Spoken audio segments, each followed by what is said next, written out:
Doc on the Run. We help injured runners run. Find the gaps between where you are and your running. That's what we're talking about today on the Doc on the Run podcast. I'll often get these kind of comments and questions for people who call me for consultations, and they'll say, okay, I've been doing the routine that we discussed during our first call, and I've got no pain, I've got no tenderness. How can I tell if I'm really ready to run now without hurting it? Well, it's really simple. Every time I have these calls with athletes, I say, look, you got to look for the gaps.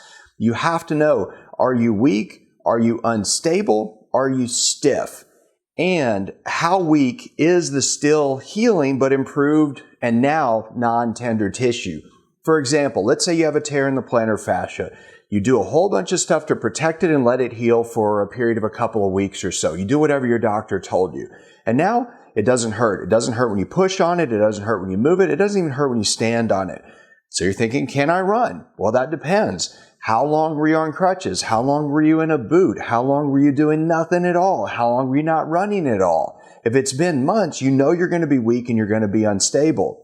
So although it may not hurt when you push on it with your thumb or your finger, or you try to push on it when you stand up on your toes, you have to realize that if you run and you're weak and you're unstable, you're at higher risk. And that's what I mean by the gaps. You have to figure out what are the pieces you're not really thinking about, that you haven't really considered, that could put you at risk of re-injury. Because the last thing that you want to do is crack the bone again, or tear the ligament again, or strain the tendon again right when you start running. And as soon as you run, I promise it's going to feel good, even if you're barely getting over your injury.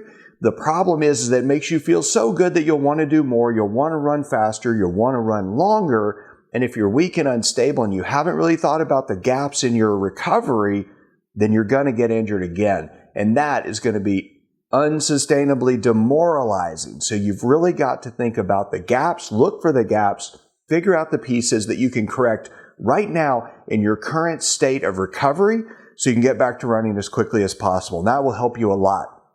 Just be thoughtful about it. Now, if you like this episode, please share it with a runner who needs to hear it, and I'll see you in the next training. Doc on the Run. We help injured runners run.